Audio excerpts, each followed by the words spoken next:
राधे राधे। इससे पूर्व हमने श्रीमद् भागवत के प्रथम स्कंद का श्रवण किया।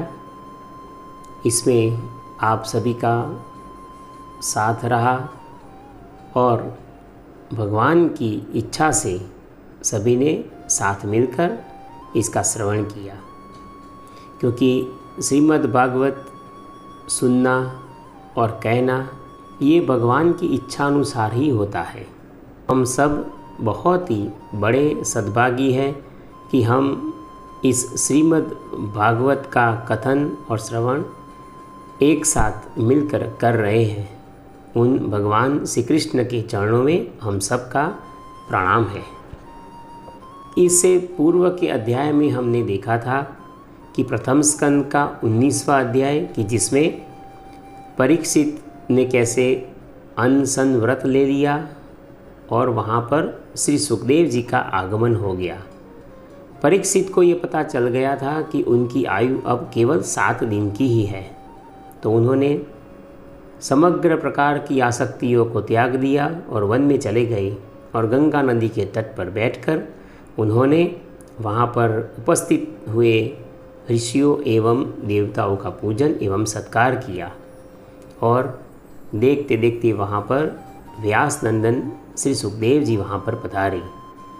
उनका भी उन्होंने अभिवादन किया और प्रणाम किया। आज हम श्रीमद् भागवत के द्वितीय स्कंद के पहले अध्याय के बारे में सुनेंगे, जो कि ध्यान विधि और भगवान के विराट स्वरूप का वर्णन इस विषय में है। आज फिर हम भगवान श्री गणेश जी को याद करके इस द्वितीय स्कंद का प्रारंभ कर रहे हैं। बोलो श्री गणेशाय नमः। यहाँ पर राजा परीक्षित ने ब्राह्मणों से 2 प्रश्न किए थे।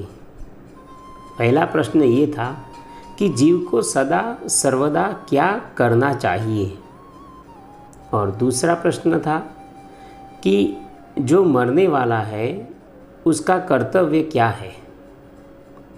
केवल यही 2 प्रश्न के उत्तर के रूप में उनको श्री सुखदेव जी ने बताया था, और यही श्रीमद् भागवत के द्वितीय स्कंद से लेकर 12 स्कंद पर्यंत इसका उत्तर ही है। इस तरह देखा जाए तो केवल ये 2 प्रश्नों के उत्तर के स्वरूप में ही श्रीमद् भागवत की रचना की गई है।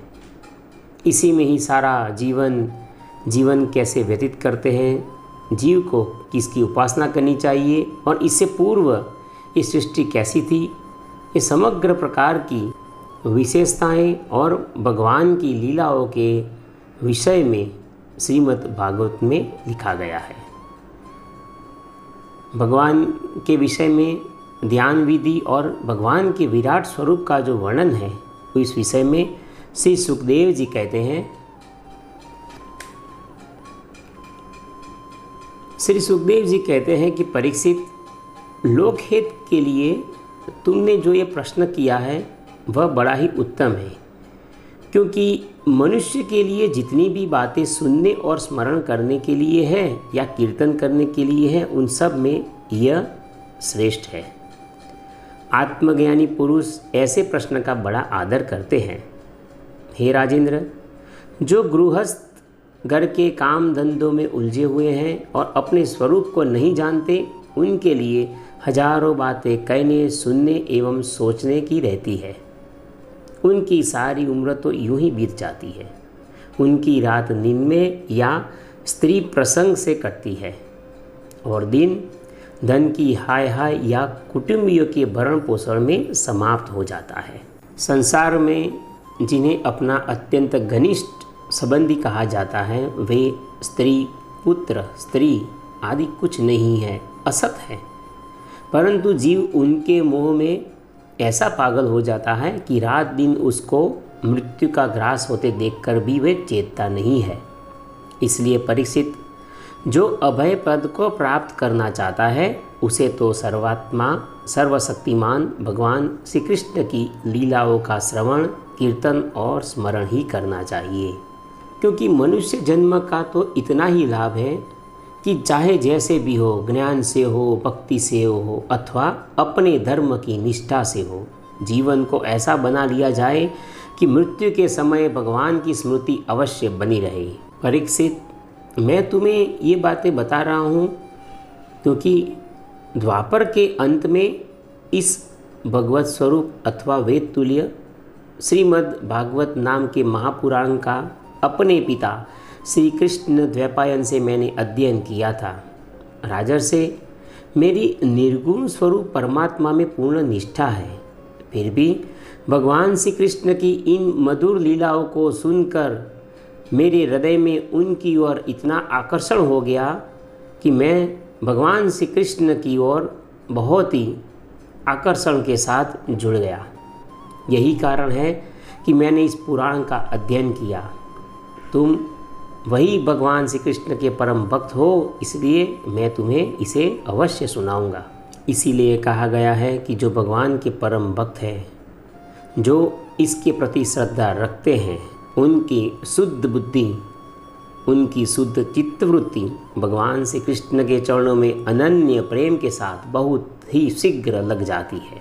जो लोग इस लोक या परलोक की किसी भी वस्तु की इच्छा रखते हैं या इसके विपरीत संसार में दुख का अनुभव करते हैं या इस दुखों के कारण वह इस संसार से विरक्त हो चुके हैं, जो निर्भय मोक्ष पद को प्राप्त करना चाहते हैं, उन सभी को ये श्रीमद् भागवत सुनना चाहिए। अपने कल्याण साधन की ओर से असावधान रहने वाले पुरुष की वर्षों लंबी आयु भी अनजाने में ही व्यर्थ हो जाती है और वैसे ही बीत जाती है। और ऐसी आयु से तो क्या लाभ। सावधानी से ज्ञानपूर्वक बिताई हुई घड़ी दो घड़ी भी श्रेष्ठ है, क्योंकि उसके द्वारा अपने कल्याण की चेष्टा तो की जा सकती है। परीक्षित, पूर्व काल में राजर्षि खट्वांग ने अपनी आयु की समाप्ति का समय जान लिया था। वह जानकर उन्होंने केवल 2 घड़ी में ही सब कुछ त्याग कर भगवान के अभय पद को प्राप्त हो गए थे। और तुम्हारे पास तो अभी 7 दिन बचे हैं। तुम्हारे पास तो ये समय भी बहुत ही लंबा है, क्योंकि भगवान के अभय पद को प्राप्त करने के लिए राजर्षि खट्वांग ने तो केवल 2 घड़ी का ही समय लिया था। तो तुम इस समय में जो कुछ भी करना चाहते हो भगवान की प्राप्ति के लिए, वो सब कर लो। अब यहाँ पर सुखदेव जी जिस समय मृत्यु नज़दीक आने वाली होती है, उस समय व्यक्ति को या मनुष्य को क्या करना चाहिए, उस विषय में कहते हैं। वे कहते हैं कि मृत्यु का समय नज़दीक आने पर मनुष्य को घबराना नहीं चाहिए। वह वैराग्य के शस्त्र से शरीर और उससे संबंध रखने वालों के प्रति ममता को काट डाले, ऐसा उसे करना चाहिए। धैर्य के साथ घर से निकलकर पवित्र जल में स्नान करना चाहिए और पवित्र तथा एकांत वाले स्थान में विधि पूर्वक आसन लगाकर बैठ जाना चाहिए। तत्पश्चात परम पवित्र ओमकार का नित्य निरंतर मंत्र जाप करना चाहिए, और वह भी इस प्रकार उसका उच्चारण करें कि पहले अ, ओ, म, इस क्रम के अनुसार उसे इन 3 मात्राओं से युक्त ओमकार का मन ही मन जप करना चाहिए। इस ओमकार को बोलते समय इन तीनों मात्राओं का संपूर्णतः पालन करना चाहिए। जब अ का उच्चारण हो तो वह अपनी नाभि से उच्चारित होना चाहिए। ऊ का उच्चारण हो तो वो छाती से होना चाहिए, ऊ। और म का उच्चारण हो तो वह सहस्त्रार चक्र से होना चाहिए। एक साथ इसका प्रयोजन करने से वह ओमकार के रूप में बोला जाता है, जैसे कि ओम।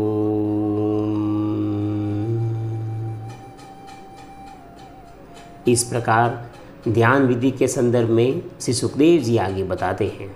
ऐसा ओमकार करते करते मनुष्य को अपनी बुद्धि की सहायता से मन के द्वारा इंद्रियों को उनके विषयों से हटा लेना चाहिए और कर्म की वासनाओं से चंचल हुए मन को विचार के द्वारा रोककर भगवान के मंगलमय रूप में लगा देना चाहिए।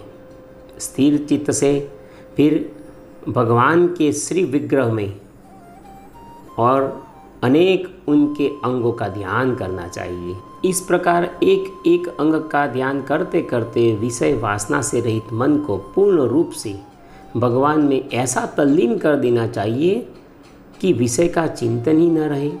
वही भगवान विष्णु का परम पद है, जिसे प्राप्त करके मन भगवत प्रेम रूप आनंद से भर जाता है। यदि भगवान का ध्यान करते समय मन रजोगुण से विकसित हो या तमोगुण से मूढ़ हो जाए तो घबराना नहीं चाहिए। धैर्य के साथ योग धारणा के द्वारा उसे वश में करना चाहिए, क्योंकि उक्त दोनों गुणों के कारण ही यह दोषों मिट जाते हैं। धारणा स्थिर हो जाने पर ध्यान में जब योगी अपने परम मंगलमय आश्रय भगवान को देखता है तो उसे तुरंत ही भक्ति योग की प्राप्ति हो जाती है। यह सुनकर परीक्षित कहते हैं कि ब्राह्मण, धारणा किस साधन से किस वस्तु में किस प्रकार की जाती है और उसका क्या स्वरूप माना गया है, जो शीघ्र ही मनुष्य के मन का मैल मिटा देती है। श्री सुखदेव जी ने कहा कि परीक्षित, आसन, श्वास, आसक्ति और इंद्रियों पर विजय प्राप्त करके फिर बुद्धि के द्वारा मन को भगवान के स्थूल रूप में लगाना चाहिए। यह कार्य रूप संपूर्ण विश्व जो कुछ भी था, है या होगा, सब का सब जिसमें दिख पड़ता है वही भगवान का अनंत रूप है और वही भगवान का स्थूल से स्थूल और विराट शरीर है। यहाँ पर श्री सुखदेव जी भगवान के विराट स्वरूप का वर्णन करते हैं। इस रूप में समग्र सृष्टि, समग्र ब्रह्मांड, सभी चेतनाएं, सभी जीव इस प्रकार सम्मिलित हैं कि भगवान के विराट शरीर के द्वारा इस जगत में, इस ब्रह्मांड में कुछ भी नहीं है। ये सुनने के बाद अवश्य प्रतीत होगा। सुखदेव जी कहते हैं कि भगवान का विराट स्वरूप जो कि अनंत है वह इस प्रकार है। पाताल विराट पुरुष के तलवे हैं, उनकी एड़ियाँ और पंजे रसातल है। दोनों गुल्फ एड़ी के ऊपर की गांठें महातल है और उनके पैर के पिंडे तलातल है। विश्वमूर्ति भगवान के दोनों घुटने सुतल हैं, जांघें वितल और अतल है। पेट भूतल है और परीक्षित, उनके नाभि रूप सरोवर को ही आकाश कहते हैं। उन आदि पुरुष परमात्मा की छाती को स्वर्गलोक, गले को महललोक, मुख को जनलोक और ललाट को तपोलोक कहते हैं। उन सहस्त्र सिर वाले भगवान का मस्तक समूह ही सत्यलोक है। इंद्रादि देवता उनकी भुजाएं हैं, दिशाएं कान हैं और शब्द श्रवणेन्द्रिय है। दोनों अश्विनी कुमार उनकी दो नासिकाएं हैं। गंध घ्राणेन्द्रिय है और धधकती हुई आग उनका मुख है। भगवान विष्णु के नेत्र अंतरिक्ष है, उनमें देखने की शक्ति सूर्य है। दोनों पल के रात और दिन है, उनका ब्रूविलास ब्रह्मलोक है। उनका तालु जल है और जीवा रस है। वेदों को भगवान का ब्रह्मरंध्र कहते हैं और यम को दाढ़े। सब प्रकार के स्नेह दांत है और उनकी जगन मोहिनी माया को ही उनकी मुस्कान कहते हैं। आप देखते हैं कि भगवान की मुस्कान ही समदूर दिखाई पड़ती है। यही तो माया है। यह अनंत सृष्टि उसी माया का कटाक्ष विक्षेप है। लज्जा ऊपर का होठ और लोभ नीचे का होठ है। धर्म स्तन और अधर्म पीठ है। प्रजापति उनके मूत्रेंद्रिय है। मित्रा वरुण अंडकोश है। समुद्र कोख है और बड़े बड़े पर्वत उनकी हड्डियां हैं। राजन, विश्वमूर्ति भगवान विराट पुरुष की नाड़ियाँ ये सब नदियाँ हैं। वृक्ष रोम है। परम प्रबल वायु उनका श्वास है। काल उनकी चाल है और गुणों का चक्कर लगाते रहना ही उनका कर्म है। परीक्षित, बादलों को उनका केश माना जाता है। संध्या उन अनंत का वस्त्र है। महात्माओं ने अव्यक्त मूल प्रकृति को ही उनका हृदय बतलाया है और सब विकारों का खजाना उनका मन चंद्रमा कहा गया है।